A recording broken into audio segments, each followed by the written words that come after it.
Print media में अपनी party की बात किस तरह से कहनी, इलेक्ट्रॉनिक मीडिया आने के बाद में प्रवक्ता की भूमिका और अलग तरह की हो गई कि इलेक्ट्रॉनिक माध्यम से विजुअल, बॉडी लैंग्वेज और इफेक्टिव कम्युनिकेशन पार्टी का इलेक्ट्रॉनिक मीडिया के माध्यम से जाता है। कुल मिलाकर जो प्रवक्ता की भूमिका है वो अलग अलग मीडिया के हिसाब से अलग अलग ढंग से, प्रभावशाली ढंग से की जा सकती है। मैं समझता हूं कि प्रवक्ता के भूमिका के संबंध में मुकुल जी ने आपको बताया, मोहन प्रकाश जी बताएंगे। मैं तो आपका ध्यान आकर्षित करना चाहता हूं कि प्रवक्ता के पास कंटेंट क्या होना चाहिए।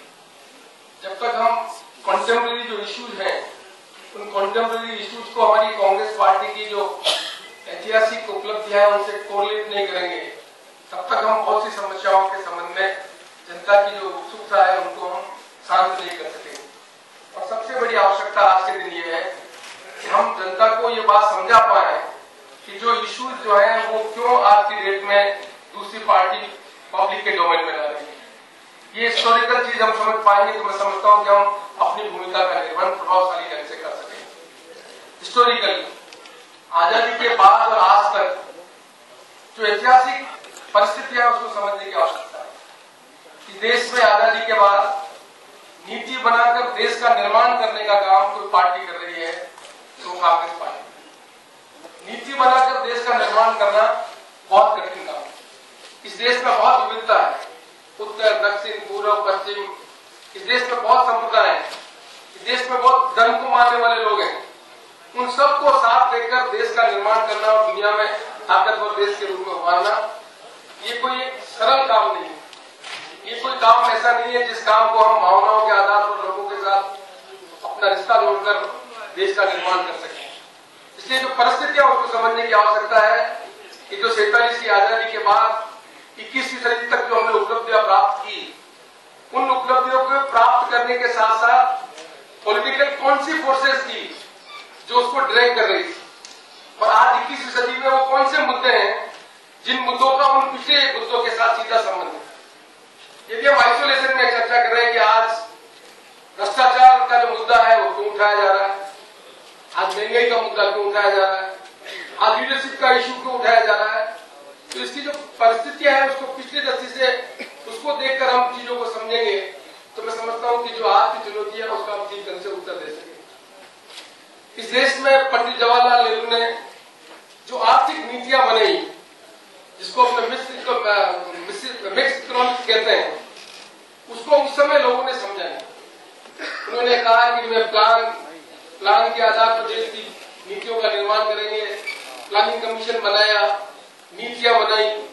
अब आप उसका एक सीधा उदाहरण लें कि जब देश आजाद हुआ तब हमारी इकोनॉमी क्या थी। दुनिया में एक नया वर्ड आ गया था 2% growth, Hindu growth rate. GDP की जो ग्रोथ रेट थी उसके बारे में इकोनॉमिक्स कहने लगे थे कि इस देश की जो देश इतना बड़ा देश है उसकी जीडीपी 2% या 2% को उन्होंने नाम दे दिया कि हिंदू ग्रोथ रेट। आज नए कंटेक्स्ट में उठाकर देखें, जो नीतियां पंडित जवाहरलाल नेहरू ने बनाई, उन नीतियों में समय समय पर दुनिया में बदलती हुई नीतियों को ध्यान में रखकर कांग्रेस पार्टी ने 21वीं सदी तक नीतियां बनाने का काम किया। आज के दिन दुनिया में सबको मालूम है कि यूरोप में इकोनॉमिक क्राइसिस है। यूरोप में जो आर्थिक मंदी है उसका अगले एक दशक तक कोई रास्ता नहीं है। दुनिया के बड़े बड़े विप्लवियों का नेता है, वो बैठकर चर्चा कर रहे हैं, कोई ब्रिक्स के सम्मेलन में कर रहे हैं, दूसरे सम्मेलन में कर रहे हैं, वर्ल्ड बैंक बात कर रहा है, IMF बात कर रहा है। लेकिन यूरोप का जो क्राइसिस है वो क्राइसिस आज के दिन में इतना गहरा हो गया है, उस इकोनॉमिक के क्राइसिस का अंतर हमारे देश में भी बढ़ता है, इम्पोर्ट और एक्सपोर्ट। दुनिया का सबसे ताकतवर देश अमेरिका, जिसकी आज के दिन जो जीडीपी है वो 3% के आसपास, 3%। अमेरिका दुनिया का सबसे ताकतवर देश और उसकी इकोनॉमी बात जीडीपी है 3%। हमारे देश में कॉलिशन गवर्नमेंट के बाद जिस तरह से हमारे देश की नेता श्रीमती सोनिया गांधी ने प्रधानमंत्री मनमोहन सिंह जी को देश का नेतृत्व करने का अवसर दिया, पहले 5 साल में हमारी जीडीपी थी roughly 8%, 9%। आज सारी विपरीत परिस्थितियां होने के बाद भी हमारी जीडीपी है 6%।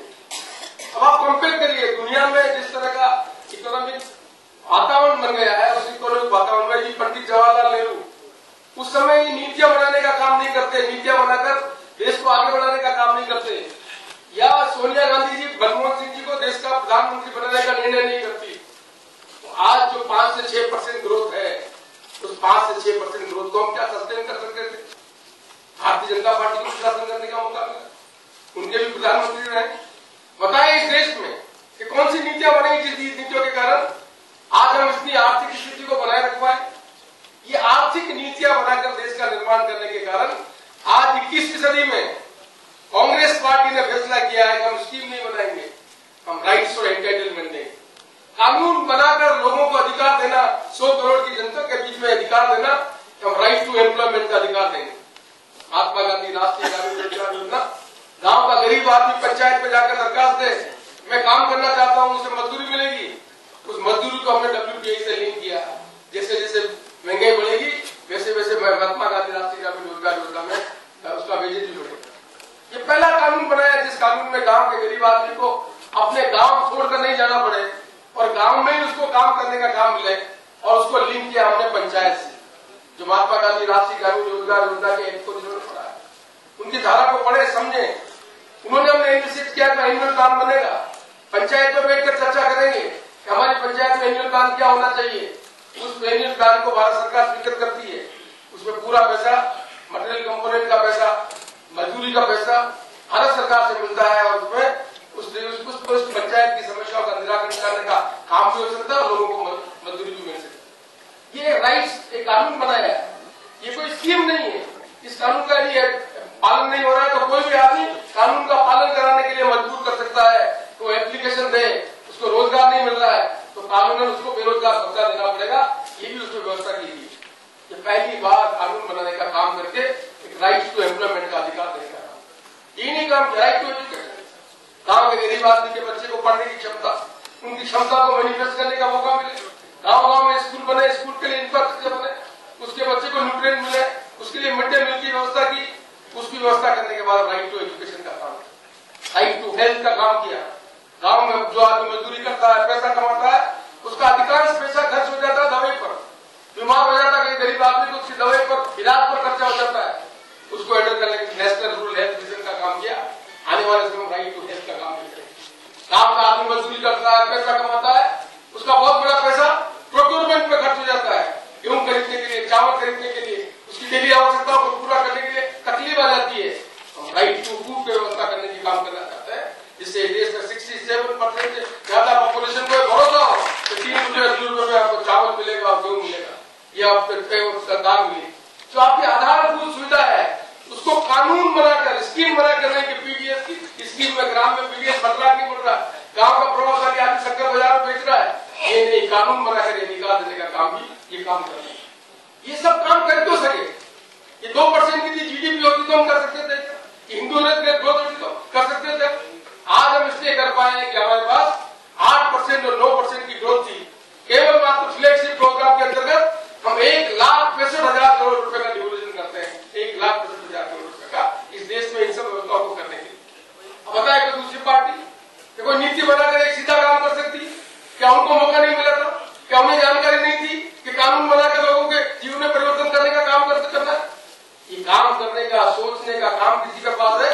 तो भारतीय राष्ट्रीय कांग्रेस के पास, जिसके नेता कांग्रेस के पास समय समय पर जब भी परिस्थिति आई इस देश में नेतृत्व करने वाले लोग कांग्रेस पार्टी के थे, आजादी के पहले और आजादी के बाद। और आज हम सौभाग्यशाली है, मैं इसलिए कहना चाहता हूँ आज हम सौभाग्यशाली है कि जो नई समस्याएं आ रही खड़ी हो रही है उनको समझने के लिए भी हमारे पास एक नौजवान नेता है जिसका नाम राहुल गांधी। ये किसी पार्टी के पास कल्पना नहीं है कि आने वाले देश की चुनौती क्या किस तरह की है। क्या इस देश की चुनौती इस तरह की नहीं है कि एक पार्टी की सरकार नहीं बने, कोलिशन सरकार बने, कोलिशन सरकार की प्रायोरिटी क्या, उनकी क्या स्टेट के रीजनल एस्पिरेशन क्या देश का नीति बनाने के लिए हमें इस तरह का निर्णय नहीं करना पड़ेगा। आज कितने आदमी पढ़े लिखे लोगों को मालूम है कि फिजिकल डेफिसिट को हम कंट्रोल नहीं करते हैं, करंट डेफिसिट को हम कंट्रोल नहीं करते हैं तो देश की इकोनॉमी को हम ठीक ढंग से नहीं कर सकते। हम आज हमारी रेटिंग ठीक नहीं होती है, इस साल यदि हमारा फिजिकल डेफिसिट 5.2% भी रिटेन नहीं कर सकते हम तो दुनिया की रेटिंग एजेंसी दुनिया के लोगों को कहती है कि भारत में डंप मत करिए पैसा, यहाँ की स्थिति ठीक नहीं है। ये एक सिग्नल हो जाता है जिस सिग्नल के कारण दुनिया के दूसरे लोग यहाँ पर आकर पैसा नहीं कर सकते। ये रेटिंग करने का काम करने की जो एजेंसियां करती है वो मेंटेन कर रही है इस देश का फिजिकल डेफिसिट 5.2 रहना चाहिए, अगली बार 4.8 रहना चाहिए, अगली उसके आगे आगे 4.2 रहना चाहिए। बताए भारतीय जनता पार्टी के लोग, इस देश को नेतृत्व करने वाले लोग धर्म के आधार पर, जाति के आधार पर लोगों की भावना पर सत्ता में आने का हम काम कर सकते हैं, लेकिन बताएं फिजिकल डेफिसिट को काम करने का काम कैसे कर सकते हैं? उनके पास तो जब फिजिकल डेफिसिट करने का काम करना पड़ेगा तो इस देश में फॉरेन इन्वेस्टमेंट मंगाना पड़ेगा, ये एफडीआई की व्यवस्था करनी पड़ेगी। एफडीआई को हम नहीं खोलेंगे तो यहाँ पर फॉरेन इन्वेस्टमेंट नहीं आएगा, तो इस देश में रोजगार पैदा नहीं होगा, हमारी तरक्की नहीं होगी। ये मैंडेटरी है, कोई भी सरकार आ जाए आज की डेट में एफडीआई के इन्वेस्टमेंट को रोक नहीं सकती, ये व्यवस्था करनी पड़ेगी। फाइनेंशियल के जितने इंस्टीट्यूशन है उनको इन्वेस्टमेंट करने के लिए फॉरेन की जो रेटिंग है उसका ध्यान रखना पड़ेगा। यदि रेटिंग की जब डिक्लाइन होती है तो बाहर के आदमी आकर हमारे यहाँ इन्वेस्टमेंट नहीं करेंगे। ये दोनों चीजें इंपेरेटिव मस्ट, आज की डेट में कोई भी सरकार आ जाए ये इसके बिना इस देश की प्रगति करने का काम नहीं कर सकती। लेकिन हमें गर्व है, हमारे अगस्त महीने में हमें मालूम पड़ गया कि हमारे देश की स्थिति इस तरह की है। हमारे देश के प्रधानमंत्री और वित्त मंत्री ने फैसला किया हम कठिन निर्णय लेंगे, और कठिन निर्णय लिया उन्होंने। जीबीएस में जो ग्रॉस बजटरी सपोर्ट है उसमें 1 लाख करोड़ रुपए की व्यवस्था करने का काम किया, तो कैसे सेव करें, और फिजिकल डेफिसिट को 5.2 लिया। मार्च का महीना खर्च हुआ, हमने फिजिकल डेफिसिट को 5.2% करके दुनिया को बता दिया कि हम कठिन निर्णय ले सकते हैं, कोलिशन गवर्नमेंट हो सकती है, हमारे ऊपर लोग प्रश्न उठा सकते हैं, लेकिन इस देश को आगे बढ़ाने का काम करना है, दुनिया में लोगों को विश्वास पैदा करना है। तो हमने 5.2 फिजिकल डेफिसिट को हैंडल करके लोगों के सामने बताया, और आज दुनिया के लोग विश्वास करते हैं कि प्रधानमंत्री मनमोहन सिंह जी कांग्रेस पार्टी का नेतृत्व है, ये नीतियां बनाकर देश में वो सब वातावरण पैदा कर सकते हैं जिससे दुनिया के लोगों को आगे यहाँ पर इन्वेस्ट करने का मौका मिले। ये कोई भारतीय जनता पार्टी का लोग, ये है कि जो नेतृत्व दुनिया के रास्ता भारत का नेतृत्व करने की कल्पना कर रहे हैं? क्या उन्होंने सोचा कि अगस्त के अंदर हमारा फिजिकल डेफिसिट क्या? क्या उन्हें नहीं मालूम था कि करंट डेफिसिट क्या? क्या उन्हें राज करने का मौका नहीं मिला? क्या उन्हें जानकारी नहीं है? सब जानकारी है, लेकिन उनके पास नीतियां नहीं है तो देश का निर्माण नहीं कर सकते। एक तो खास तौर से समझने की आवश्यकता है कि ये हमारी पार्टी के पास ये ताकत है, इसलिए हम कठिन निर्णय लेते हैं। पूछा जाता है कि साहब पेट्रोल के भाव बढ़ रहे हैं, डीजल के भाव बढ़ रहे हैं, आप में से कितने आपको तो मालूम है एनडीए की सरकार थी तो दुनिया में क्या भाव था? $32 पर बैरल। आज क्या भाव है? $120 प्रति बैरल। कोई दुनिया की इकोनॉमी है? $32 से अटल बिहारी वाजपेयी देश के प्रधानमंत्री इकोनॉमी चला रहे थे, और आज हम इकोनॉमी चला रहे हैं 132, 120, फ्लक्चुएशन करें तो 100 के ऊपर, तो पिछले 8 साल से उसको हमको एक्सपोर्ट करना पड़ता है पेट्रोल, और उसका इम्पैक्ट देश की इकोनॉमी पड़ता है। अब बताए 400% से ज्यादा ग्रोथ केवल बात एक सेक्टर में हो जाए और देश की इकोनॉमी में असर नहीं हो, ये संभव नहीं होता। इसलिए कठिन निर्णय लेने का काम भी करना पड़ता है, सब्सिडी को कंट्रोल करने का काम भी करना पड़ेगा। इसलिए आप नया निर्णय लिया है, डायरेक्ट बेनिफिट स्कीम। ये डायरेक्ट बेनिफिट स्कीम करने के पीछे मंशा क्या है? ये जो हम सब्सिडी दे रहे हैं वो सब्सिडी का कंपोनेंट जिस आदमी को हमने टारगेट किया उसके पास सब्सिडी नहीं पहुंचती। किसान के खेत है, उसकी यूरिया की आवश्यकता है, यूरिया जिसका आपका रिक्वायरमेंट है, किसी के पास 4 बोरी यूरिया की जरूरत है, किसी के पास 5 बोरी यूरिया की जरूरत है, लेकिन यूरिया की सब्सिडी का फायदा फर्टिलाइजर का कारखाना वाला लगाना पड़ेगा तो मिल जाए, और किसान को उसका फायदा नहीं मिले। इसलिए हमने फैसला किया है कि हम डायरेक्ट बेनिफिट स्कीम में यदि किसान के पास 4 बोरी को यूरिया की जरूरत है उसकी बोरी की, तो 4 बोरी का जितना पैसा लगता है डायरेक्ट उसके खाते में ट्रांसफर कर देंगे। डायरेक्ट बेनिफिट स्कीम लागू क्यों करना चाहते हैं? कितना प्रिफरेंस है, फूड सब्सिडी में उठा के देते हैं। ये जो मेजर आइटम्स है जिसके अंदर सब्सिडी है, यदि इस सब्सिडी को हम ठीक ढंग से एड्रेस कर देते हैं तो मैं समझता हूँ कि हमारी जो फाइनेंशियल प्रॉब्लम है उसको हम ठीक ढंग से एड्रेस कर सकते हैं। इसलिए हमने निर्णय किया है कि आधार कार्ड बनाएंगे। ये आधार कार्ड बनाने के पीछे मंशा है कि गांव के गरीब आदमी की पहचान नहीं है, पैसे वाले की पहचान है, पैन कार्ड है उसके पास, पैन कार्ड के आधार पर कहीं पर भी जाए बता सकता है कि मेरा नाम ये है, उसकी पहचान हो जाती है, उसको मान भी देते हैं। गांव का गरीब आदमी जाता है उसके पास कोई पहचान ही नहीं, उस गांव का रहने वाला है कि नहीं, उस गांव में काम करने वाला है, क्या तकलीफ है उसकी जानकारी वहां की सरकार है, दूसरी की सरकार नहीं कर सकती। नया काम करना चाहते हैं, इस देश के 100 करोड़ आदमी को आधार कार्ड का नंबर देना चाहते हैं। आधार कार्ड का मतलब मोबाइल के जो नंबर है उस तरह के नंबर होंगे हर व्यक्ति के, 10 उंगली के निशान, आंख की उसका फोटो लेंगे, उस आदमी के बाद उसका फोटो किसी भी गांव में अपलोड कर ले, हिंदुस्तान के किसी कोने में जाए, उस आदमी की पहचान हो जाएगी। वो कहेगा मैं रामलाल फलाने जगह करने वाला हूँ, बटन दबाएगा उस समय पता लग जाएगा, केरल में भी है तो पता लगा कि महाराष्ट्र के गांव का रहने वाला है, उसकी पहचान हो सकेगी यूनिक कार्ड नंबर देने का। ये जब आधार कार्ड सब आदमियों के बन जाएंगे तब जिस आदमी पंचायत के अंदर आधार कार्ड के अंतर्गत 65 साल की उसकी उम्र है, उसको जो वृद्धावस्था पेंशन मिलनी है तो उस मोहनलाल के खाते में दिल्ली के वहां से पैसा ट्रांसफर होगा और ट्रांसफर होने के 1 सेकंड के बाद भी उसको पता लग जाएगा उसका पैसा उसमें नहीं ट्रांसफर होगा। इंदिरा आवास योजना का बोलो, जो वृद्धावस्था पेंशन का ले लो, यूरिया की बात कर लो, नौजवान आदमी SC/ST के स्कॉलरशिप की बात हो जाओ, सारी चीजें सीधे उसके खाते में ट्रांसफर हो। इस व्यवस्था को करने के लिए आधार कार्ड बनाने का निर्णय लिया और आधार कार्ड बनाने का निर्णय नहीं किया वो डिस्ट्रिक्ट में ठीक ढंग से लागू हो, फेक बैनर में लागू हो। पहले कुछ डिस्ट्रिक्ट को लागू किया, अब 125 डिस्ट्रिक्ट में लागू कर रहे हैं और पूरे देश को इसके अंदर लाने का काम करना चाहते हैं, जिससे पिलफरेज हो सके, सब्सिडी का पैसा ठीक आदमी के पास आ सके, सब्सिडी का सही असेसमेंट हो सके, हमारा जो प्रोजेक्शन है फाइनेंशियल वो ठीक ढंग से हो सके। बताया भारतीय जनता पार्टी के लोग, क्या उनके मन में कल्पना नहीं थी इसको हम कैसे कर सकते? नहीं, करना भी नहीं चाहते। ये अंतर समझना पड़ेगा कि DBT लागू हो जाती है, आधार कार्ड लग जाता है, तो ये जो लोग भ्रष्टाचार के नाम पर हम आरोप लगाते हैं उनमें से भारतीय जनता पार्टी के बहुत से लोग बेरोजगार हो जाएंगे, उनकी तकलीफ हो जाएगी कि ये व्यवस्था करने का काम। ये मोटा जो अंतर है उस अंतर को समझना पड़ेगा। इस अंतर को हम नहीं समझेंगे तो आज जो मुद्दे उस मुद्दे को हम ठीक करके एड्रेस नहीं कर सकेंगे। क्या इस देश में प्रेसिडेंट सिस्टम है? क्या इस देश में पार्लियामेंट्री सिस्टम है? इस देश में पार्लियामेंट्री डेमोक्रेसी है। पार्लियामेंट्री डेमोक्रेसी का मतलब पार्टी होगी, पार्टी के साथ विचारधारा होगी, विचारधारा के लोग चुनकर लाएंगे, नीतियां बनाएंगे, देश का निर्माण करेंगे। भाई आपकी पार्टी का क्या कार्यक्रम है? भगवान राम का मंदिर बनाएंगे, गो हत्या रोकेंगे, व्यवस्था करेंगे, ये आपका कार्यक्रम है। देश को इंक्लूसिव ग्रोथ में करना चाहते हैं, एक्सक्लूसिव ग्रोथ में करना चाहते हैं। देश में हिंदू, मुस्लिम, सिख, ईसाई, उत्तर तक पूरा पश्चिम समाज को लेकर देश को आगे बढ़ाने का काम करना चाहते हैं। उसके बाद आपको कोई नीति है? नीति नहीं है। आज हम गुजरात के मुख्यमंत्री प्रधानमंत्री बनेंगे, ये प्रधानमंत्री की लड़ाई नहीं लड़ रहे हैं, उनकी खुद की पार्टी की लीडरशिप का क्राइसिस है। तो भारतीय जनता पार्टी का लीडरशिप का क्राइसिस का गडकरी जी करे तो गडकरी जी नीचे आ गए, गडकरी के बाद राजनाथ सिंह जी करे तो राजनाथ सिंह जी की धोती पकड़ने के लिए मोदी साहब को खड़ा कर दिया। मोदी साहब नरेंद्र मोदी जी को करना चाहे तो अटल बिहारी आडवाणी जी आपके साथ लगे हुए आए, अनंत कुमार जी, अरुण कुमार जी, अरुण जेटली जी, सुषमा स्वराज जी दिल्ली में बैठकर क्या करेंगे? ये उनकी पार्टी का क्राइसिस है, लीडरशिप का। देश के प्रधानमंत्री का क्राइसिस नहीं है कि देश का प्रधानमंत्री कांग्रेस पार्टी का बनेगा, कि देश का प्रधानमंत्री कांग्रेस बनेगा। एक बार नहीं हमने फैसला किया है, मौका है भी फैसला किया है, सोनिया गांधी जी ने फैसला किया है कोई हिंदुस्तान का आदमी जो अपने बेटे और बेटी को छोड़ करके लिए राज में नहीं आना चाहिए, ये सोनिया गांधी जी है। इसने फैसला किया मनमोहन सिंह देश का प्रधानमंत्री बनेगा, 10 साल के लिए प्रधानमंत्री बनेगा। पिछला चुनाव में जब भी पूछा गया देश का प्रधानमंत्री कौन है तो मनमोहन सिंह की प्रधानमंत्री। और जब अगला चुनाव होगा तब पार्टी सत्ता में आएगी, तब सोनिया गांधी फैसला करेगी, लोगों की भावनाओं के अनुसार फैसला करेगी, कार्यकर्ता की भावनाओं के अनुसार फैसला करेगी और नीतियों के आधार पर फैसला करेगी कि देश का नेतृत्व कौन करने का काम करेगा। हमें मालूम है देश को कैसे आगे चलाना।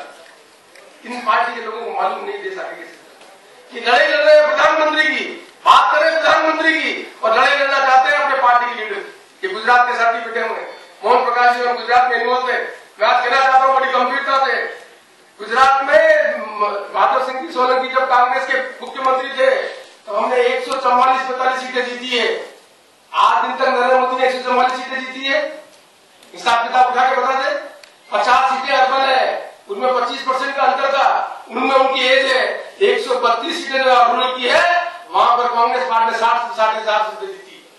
आज भी 2 चुनाव लोकसभा के हैं, उसमें 12 आदमी सांसद जीत के आते कांग्रेस पार्टी के। बताए नरेंद्र मोदी का अपने गुजरात का नेता नहीं है, देश का नेता बनाने की कल्पना करना चाहते हैं। उस टीवी वाले लोग कुछ अपने मित्र अपनी पार्टी की लीडरशिप के लिए प्रॉक्सी से वार करने के लिए उनके पार्टी का नेतृत्व कौन करे उसकी लड़ाई को देश की लड़ाई करना चाहते हैं। देश में नीतियां बनाकर देश का निर्माण करने वाले ही व्यक्ति आगे बढ़ेंगे, कोई देश का नेतृत्व करेंगे। लीडरशिप के क्राइसिस को भी समझे।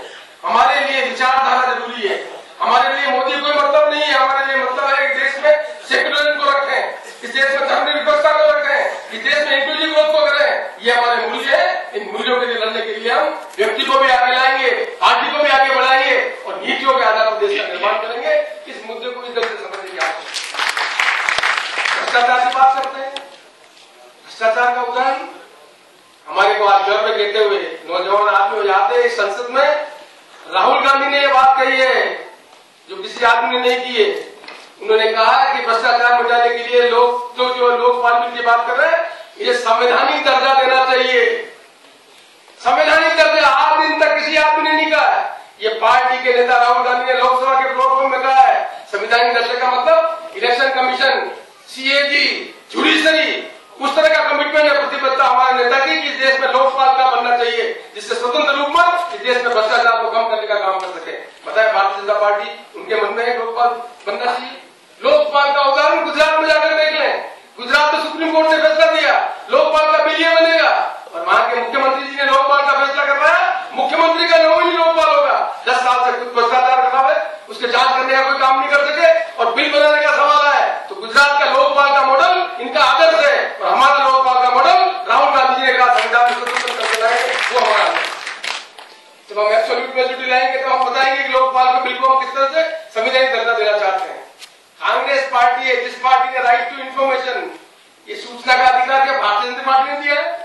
ये सूचना का अधिकार एक तंत्र दिया है कांग्रेस पार्टी ने, क्योंकि कांग्रेस पार्टी को मालूम है कि कांग्रेस पार्टी भ्रष्टाचार से लड़ना चाहती है। लड़ना करने के लिए उन्होंने राइट टू इंफॉर्मेशन का कानून बनाया कि हिंदुस्तान का साधारण से साधारण आदमी ये पूछ सके कि सूचना ले सके कि पैसे का दुरुपयोग हो रहा है कि नहीं हो रहा है। दुरुपयोग हो रहा है तो उस पैसे के खिलाफ कार्रवाई करने का काम कर सके। इस लोकतंत्र को मजबूत करने के लिए, भ्रष्टाचार को कम करने के लिए राइट टू इंफॉर्मेशन का अधिकार कानून बनाकर कांग्रेस पार्टी ने अधिकार दिया है। बताया भारतीय जनता पार्टी का लोग कौन सा कानून बनाया उसमें, कर्नाटक में कौन सा कानून बनाया उन्होंने, किस तरह से कानून बनाकर भ्रष्टाचार भी मिटाना नहीं चाहे, लोकपाल को संवैधानिक दर्जा देकर भ्रष्टाचार नहीं मिटाना चाहे और राज करने के बाद उनके पार्टी के जितने आदमियों के ऊपर आरोप लगे उनकी जांच करना फिर वो हटाने का काम नहीं कर सके। वो हमसे कह रहे भ्रष्टाचार कैसे हटाएंगे। हमारा उदाहरण है, पार्टी को जब कभी मौका मिला, जब भी जनता में अपेक्षा हुई भ्रष्टाचार हुई, चाहे पंजाब का मामला हो, चाहे जम्मू कश्मीर का मामला हो, चाहे और कोई भी मामले हो, बड़े से बड़ा नेता हो, उसके खिलाफ कांग्रेस पार्टी के नेतृत्व ने काम किया। बताया भारतीय जनता पार्टी किसके खिलाफ काम किया? भ्रष्टाचार के खिलाफ काम नहीं करे। संवैधानिक कानून नहीं बनना चाहिए, लोकपाल बिल नहीं बनना चाहिए, लेकिन लोगों को गुमराह करने के लिए बात कर सकते हैं तो साहब भ्रष्टाचार बढ़ रहा है। भ्रष्टाचार कहां कम है? गुजरात में कम हुआ, कर्नाटक में कम हुआ, अब भारत में भी कम कर देंगे। ये भ्रष्टाचार को खत्म नहीं कर सकते। भ्रष्टाचार को खत्म करने का काम कांग्रेस पार्टी ने पहले भी किया, आरटीआई बनाकर अधिकार कर दिया और राहुल गांधी जी के मन में कल्पना है कि संवैधानिक अधिकार देकर संवैधानिक व्यवस्था करने की और लोकपाल के बिल के माध्यम से इस देश से भ्रष्टाचार को कम करने का काम करेंगे। ये हमें कर, इसलिए हमें डिफेंसिव होने की जरूरत नहीं है। ऐसा कोई इशू नहीं है जिस इशू पर हमारी पार्टी की लीगेसी नहीं रही। 1947 onward till today we have a very good legacy। एक ऐसी लीगेसी जिसका हमें गर्व है कि देश को नीचे बनाने का, निर्माण करने का काम किया। आज दुनिया के लोग ये क्यों कह रहे हैं ओबामा जी वहां पर हमारे देश में लोकसभा के भाषण क्यों दे रहे? अमेरिकन से होशियार हो जाओ, भारतीय आ जाएंगे। ये स्थिति किसने पैदा की? ये परमाणु बम बनाने का काम किसने किया? ये अटलांटिका पे जाने का काम किसने किया? ये वैज्ञानिक नीति किसने बनाई? ये इंडस्ट्रियल नीति किसने बनाई? ये गांव के गरीब आदमी की व्यवस्था करने का काम किसने किया? ये किसानों को ऋण माफ करने का काम किसने किया? ये किसानों को जो ब्याज है उसको कम करने का काम किसने किया? आज साथ रखने की जरूरत है कि जब यूपीए सरकार आई थी तब प्रोक्योरमेंट प्राइस क्या थी? गेहूं के भाव क्या थे? किसान से प्रोक्योर कर रहे थे 400 रुपए क्विंटल, आज किस भाव से खरीद रहे हैं? 1600 रुपए क्विंटल। आज चीनी का कंट्रोल करने का फैसला क्यों किया? किसान को उसका मुनाफा का लाभ मिल सके।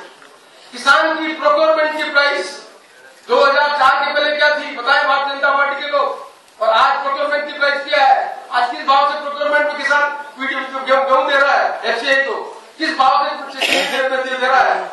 ये समझने की आवश्यकता है कि किसान की माली हालत को सुधारने का काम भी कांग्रेस पार्टी ने किया। जिसका महंगाई बढ़ रही है, ठीक है, पढ़े लिखे आदमी, आईटी है, आज भी बरसात नहीं होती है तो गन्ना नहीं होगा। महाराष्ट्र में बरसात नहीं है, तकलीफ है, पानी की तकलीफ है, गन्ने की खेती नहीं होगी।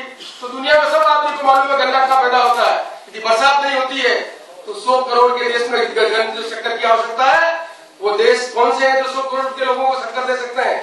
उनको मालूम है कि इस देश में गन्ना पैदा नहीं हुआ है तो शक्कर के बातें नहीं होंगे। एक मिनट पता लगाएंगे, पता लगेगा जब फसल खत्म हो जाएगी तब शक्कर के भाव दुनिया में बढ़ा देंगे। अब हिंदुस्तान में शक्कर मंगा ली, शक्कर सबको देनी, दुनिया में जो भाव उस भाव से लेकर देनी, तो बताए एक बात महंगी सस्ती होगी इसमें नहीं होगी। और हमारे पास जब ज्यादा हो जाए, पिछली बार शक्कर ज्यादा हो गई, हमारे पास गेहूं ज्यादा हो गया, दुनिया के छोटे छोटे जो हालैंड, पोलैंड, ये जो देश है इनका रिक्वायरमेंट ही नहीं है। जब हमारे पास सरप्लस होता है तो दुनिया के आदमी खरीदने वाले नहीं, जब हमारा डेफिसिट हो जाता है दुनिया के आदमी भाव बढ़ा देते हैं। भारतीय जनता पार्टी का कोई जादू? यदि हमारे पास सब कोई बरसात नहीं होगी, शक्कर पैदा नहीं होगी तो सच्ची शक्कर कहां से लेकर जाएंगे? ये महंगाई बढ़ने का जो समय है उसको समझना पड़ेगा कि हमारा देश बड़ा है हमारा रिक्वायरमेंट ज्यादा है, दुनिया के देश हमारे रिक्वायरमेंट को पूरा नहीं कर सकते, उनको भी एक्सपोर्ट की नीति बनानी है, वो भी मौके का फायदा उठाते हैं, भाव बढ़ाते हैं और उसका इम्पैक्ट हमारे साथ। ये बातें लोगों को समझानी पड़ेगी कि यदि हमारे पास जो स्थितियां बनी हुई है, हमारे देश में नीति बनाकर पार्टी के का मन नहीं होता तो किसान का प्रोक्योरमेंट का भाव क्यों बढ़ा, ये समझाना पड़ेगा कि महंगे का भाव क्यों बढ़ रहा है, क्या बढ़ रहा है। यदि सब्जी के भाव बढ़ रहे हैं, आर्टिफिशियल चीजें पालक नहीं मिल रहा है, प्याज नहीं मिल रहा है, टमाटर नहीं मिल रहा है, बरसात का कोई कम प्रोक्योरमेंट हुआ तो उसका असर कहीं नहीं पड़ेगा। जो माल बेचने वाला आदमी है वो स्टोर करेगा, उसके बाद बेचेगा। पर नीति बनाकर इस चीज को कंट्रोल करने का काम भी कांग्रेस पार्टी करेगी, दूसरी पार्टी नहीं, क्योंकि हमारा कमिटमेंट कंज्यूमर के प्रति भी है, हमारा कमिटमेंट फार्मर के प्रति भी है, हमारा कमिटमेंट इस देश की एक्सपोर्ट इंपोर्ट नीति के प्रति भी है। इसलिए होलिस्टिक सबको साथ लेकर नीति बनाकर इस देश को आगे बढ़ाने का काम करना है, तो वो काम भी हम करेंगे। तो मैं आपसे कहना चाहता हूँ, मैं आपका अधिकांश समय नहीं लेना चाहता, लेकिन जो करंट टॉपिक्स हैं, उन करंट टॉपिक्स पे प्रवक्ता को वेल इन्फॉर्म होना पड़ेगा, वेल रेड होना पड़ेगा। वेल रेड होने पर टीवी पे जा रहे हैं तो आर्टिकुलेट होना पड़ेगा। आईटी को यूज कर रहे हैं तो आईटी की जो विधा है उसको समझना पड़ेगा। आईटी की विधा पर हमने एक एसएमएस गलत दे दिया, एक ट्वीट गलत दे दिया तो उसका इम्पैक्ट ज्यादा नुकसान कर जाएगा। यदि हमारा इफेक्टिव क्रेडिबल हमारा एसएमएस है, क्रेडिबल हमारा ट्विटर है, तो उसका इम्पैक्ट ज्यादा जाएगा, ये समझने की आवश्यकता है। ट्विटर जो आईटी है उसके एडवांटेज है, आईटी के लिए अलग तरह की क्वालिफिकेशन की क्वालिफाइड आदमी की जरूरत है, आईटी की कम्युनिकेशन की जरूरत है। मैंने अभी मंत्री के रूप में हैंगआउट किया, मेरे साथ ही उन्होंने कहा हैंगआउट करें, तो मैंने कहा कि देश में 1,40,000 आदमी हर साल दुर्घटना में मर जाता है, लोगों को जागरूक करना है कि हमने हैंगआउट किया और हैंगआउट करते हुए मुझे प्रसन्नता है। तो मुझे नहीं मालूम था कि हैंगआउट का इतना उपयोग होता है, कितने आदमी यूट्यूब का उपयोग लेते हैं, कितने आदमी गूगल से इन्फॉर्म लेते हैं। मुझे बताया गया है कि करीब 5 लाख से ज्यादा आदमियों ने यूट्यूब पर देखा, 20-25 लाख आदमी ने गूगल पर हमारे एड को देखा। अब ये नई नौजवान पीढ़ी के लोग हैं, इन नौजवान के पीढ़ी के लोग यूट्यूब को देखते हैं, ये नौजवान के लोग ट्विटर करते हैं, ये नौजवान के लोग गूगल के ऊपर एड देखते हैं। तो इस विधा का भी हमें उपयोग लेने की और समझने की आवश्यकता है, क्योंकि इस देश में अफवाह फैलाकर, धर्म की भावना भड़काकर, इमोशंस को चार्ज करके इस देश में रात पलटने का काम लोगों ने पहले किया, पार्टियां ऐसी है। यदि हम सचेत नहीं हुए तो हमने एक ट्वीट किया, उनके 50 आदमी बैठे हुए हैं, प्रोफेशनल आदमी हायर कर रखे हैं, वो एक ट्वीट का जवाब 25-50 ट्वीट देकर ये आर्टिफिशियल बातें पता करना चाहते हैं कि देश में ये एक अलग लड़ाई है। जिस लड़ाई को बताया आपको ट्वीट पर आपको लड़ाई लड़नी है, तो ट्विटर पर आपके जो समर्थक है 1 मिनट में जो है उसको आप रिएक्शन देंगे तो उनकी बात को नीचे गिरेगी, और हमने रिएक्शन नहीं दिया, उनका जो ट्विटर पर जो सूचना जाएगी वो ज्यादा लोगों को जानकारी मिल जाएगी और हम समझेंगे हम डिफेंस में। कांग्रेस पार्टी ने नीति के रूप में डिफेंस में, न नेतृत्व के रूप में डिफेंस में, न जो हमने किया उसके लिए हम डिफेंस में, लेकिन जो इन्फॉर्मेशन शेयर करने का जो प्लेटफॉर्म बदल रहा है सोशल मीडिया का, उसको भी इफेक्टिव और इफिकेसिव ढंग से उपयोग लेने के लिए हमें वेल रेड होना पड़ेगा, समझना पड़ेगा, उसके उपयोग को समझना पड़ेगा और उसकी एफिकेसी बढ़ाने के लिए हमें उसके टीम के रूप में काम करना पड़ेगा, तब हम प्रभावशाली ढंग से इन चीजों को कर सकेंगे। मैं आशा करता हूँ कि महाराष्ट्र प्रदेश के हमारे अध्यक्ष जी मानक जी, मोहन प्रकाश जी और आप सब ने मिलकर जो कार्यक्रम आयोजित किया वो आपको एनरिच करेगा और आप पार्टी के प्रवक्ता वो व्यक्ति है जो पार्टी की क्रेडिबिलिटी को एस्टेब्लिश करते हैं। आप वो फेस हैं जिनकी क्रेडिबिलिटी के कारण हमारी पार्टी की विचारधारा लोगों के बीच में जाती है, सिंपैथाइजर हमारा वोट देने में कन्वर्ट करता है और चुनाव के समय में प्रवक्ता की भूमिका अहम हो जाती है। वही हमारा एक माध्यम है जिसके माध्यम से हम अपनी बात को लोगों के पास पहुंचा सकते हैं, अपने पार्टी के साथियों के बीच पहुंचाए, हमारे सिंपैथाइजर के पास पहुंचाए, मतदाता के पास पहुंचाए और तीनों का कंटेंट अलग अलग ढंग से हो, तब जाकर हम उसका उपयोग ठीक ढंग से दे सकते हैं, ऐसा मैं मानता हूँ। मैं आशा करता हूँ आप हिस्टोरिकल बैकग्राउंड में खुद आप सोचेंगे, समझेंगे और हमें गर्व होना चाहिए कि पार्टी का जो इतिहास है, पार्टी की जो नीतियां है वो आज के जितने चैलेंज है उसको भी मीट आउट करने के लिए कॉम्पिटेंट है और भविष्य के चैलेंज है उनको मीट आउट करने के लिए पास भी कांग्रेस पार्टी के पास वो क्षमता और नेतृत्व है जो आने वाली चुनौतियों का मुकाबला कर सकता है। आप और हम सब अपनी भूमिका का निर्वहन प्रभावशाली ढंग से करें। एक बात मुझे आपसे कही, नया साल आप सबके जीवन में परिवर्तन लाए, हमारा पार्टी में मजबूती हो और हम सब मिलकर देश में एक बार पुनः देश में एक पार्टी का शासन लाने का प्रयास करें, क्योंकि हमारी पार्टी का एब्सोल्यूट वैल्यू मिलती है तो ज्यादा प्रभावशाली ढंग से, ज्यादा नीतियों का कार्यान्वयन करके हम जनता की सेवा कर सकते हैं और देश को प्रगति के पथ पर आगे बढ़ा सकते हैं। तो सब में आप भागीदारी निभाइए। एक बात मुझे आप सबसे कहनी, एक बार मैं पुनः हमारे अध्यक्ष जी का और मोहन प्रकाश जी का बहुत बहुत धन्यवाद देता हूँ कि उन्होंने आपके बीच में आकर